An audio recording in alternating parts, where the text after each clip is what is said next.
In this video, I'm drawing this old church from 1842 in Western Sydney in 15 minutes, and I'm going to really stick to the time.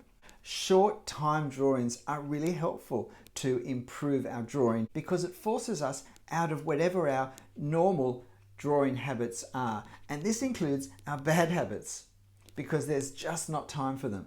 Quick lines can be really lively and fresh and vital, and that's great to see in one of our drawings. I need to choose a time that's going to really push me without making me careless in my line work. So a good fast drawing time is going to be different for different people. But a time too fast to try and overthink things, to try and be perfectionistic, which for some artists can be a problem.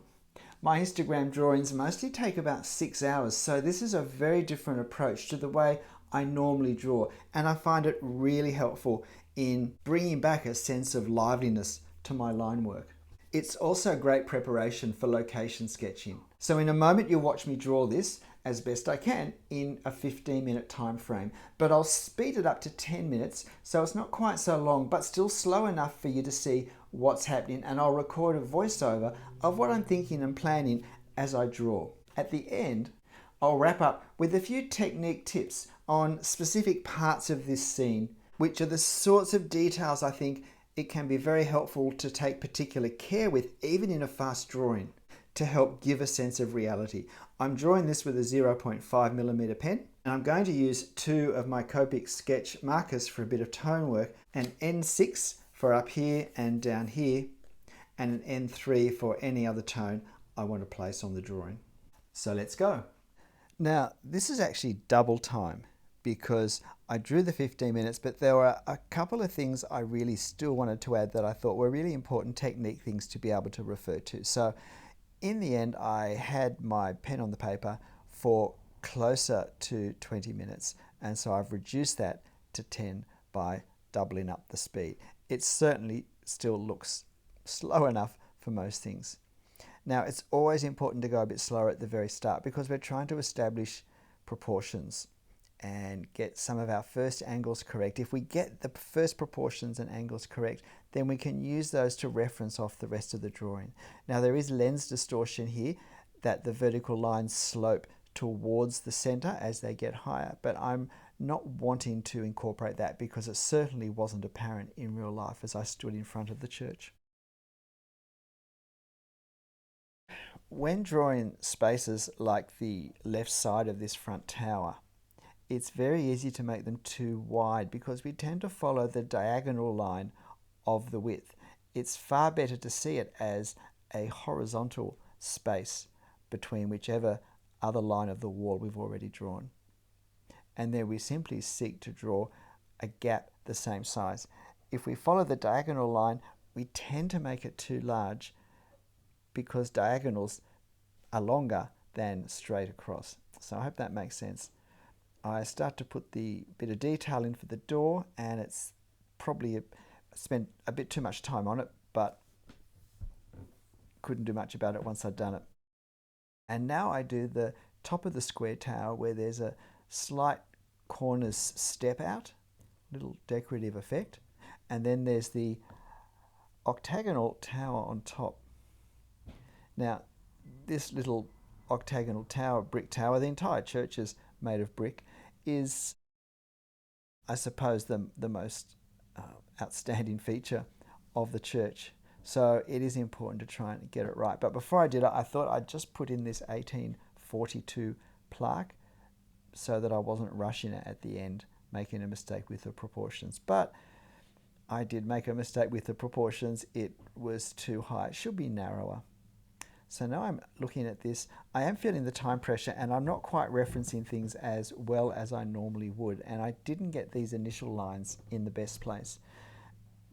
You'll notice me rearrange these lines a bit, and I think it is important where possible to draw the correct lines over mistakes, because when someone looks at the drawing, their brain will want to favour lines that are in the correct place. The brain knows what it expects to see and it tries really hard to see it. So if we give it a correct line to work with, then it will favour that and not notice the incorrect line so much. But if the only line we have is incorrect, the brain's left thinking, doesn't quite look right.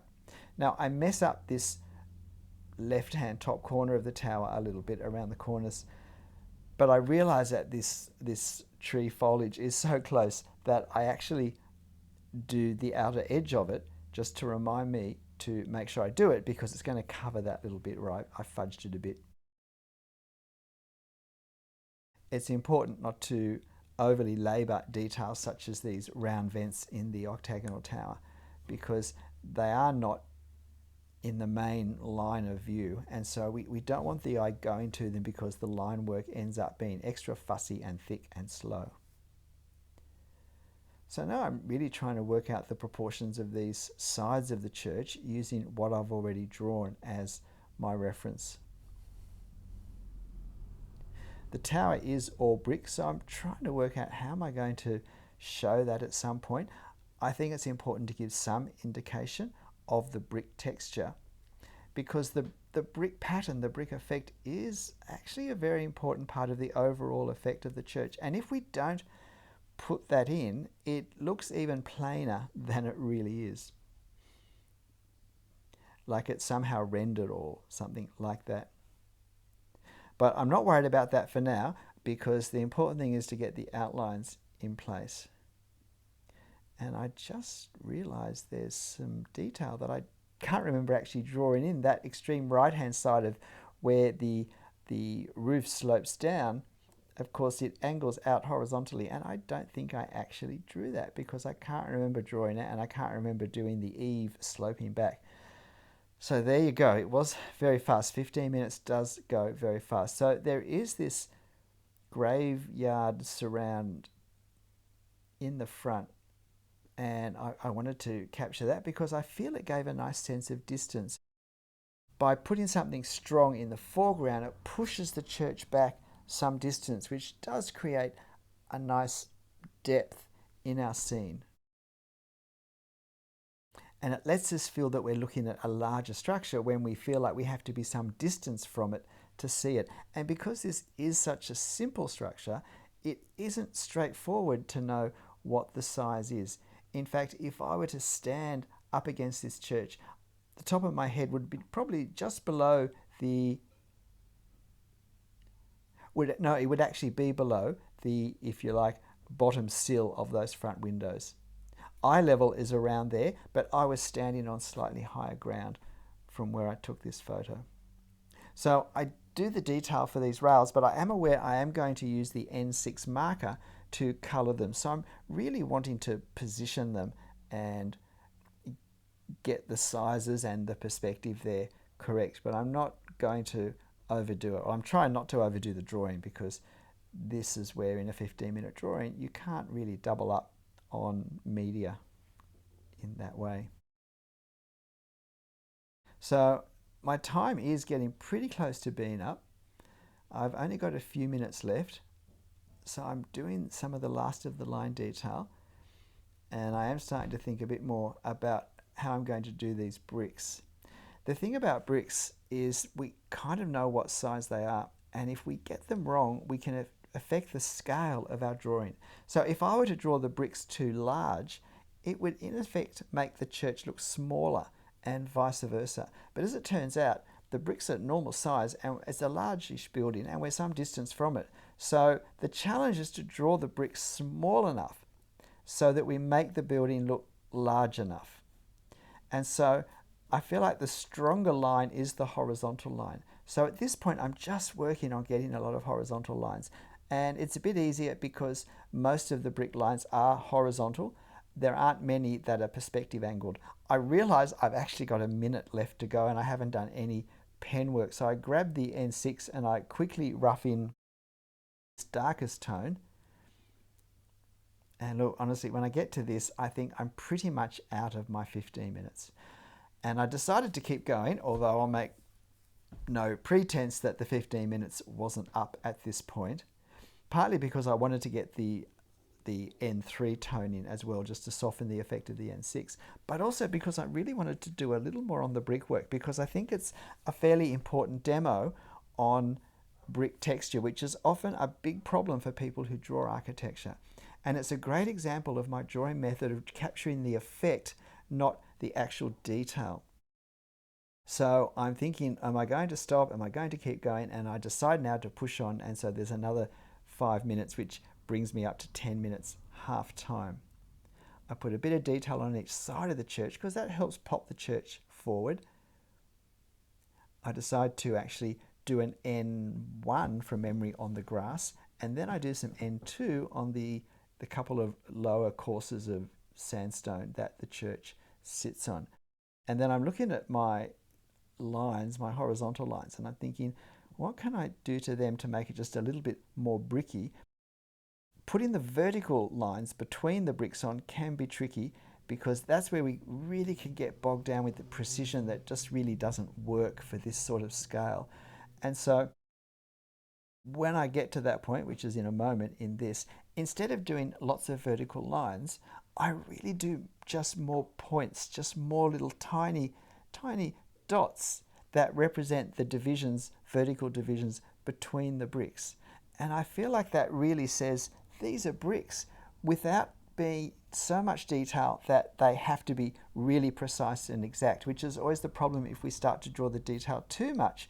We don't know where to stop, and then it seems odd that we've drawn some in this way and we haven't drawn more. I get a bit messed up in my perspective angles there, and now I think I'm about to start doing these little vertical divisions between the bricks that finished up just being dots, and I was really happy with the way the bricks, in a structure that was so full of so many little bricks, I think it was really quite effective. And I think it's probably the best take-home lesson for you from this demo is the way the brickwork finished up. Have a good look at the reference and see what you think. So here we have our finished 15-minute drawing, and I must confess I did take another 2 or 3 minutes just to put a little more work up here. And I also tried to indicate some grass texture because I did feel that this space was very bare, and for the sake of the 30 to 40 seconds that took, these are the sorts of things that you can quickly just do in the train on the way home or when you get home. I also darkened the colour, the local colour on the door because I felt that worked. And I also put in this window, which I realised when I was doing the voiceover I'd forgotten completely.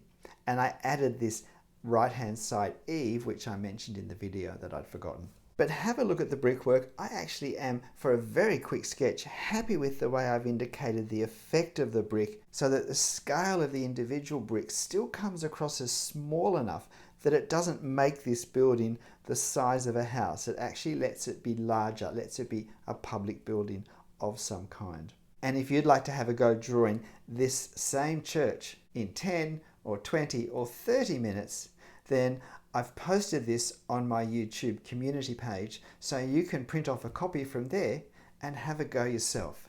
So a couple of technique tips. When you have something such as this cornice which steps slightly out, it is tempting, particularly in a fast drawing, to do something such as this. But it really is worth, I think,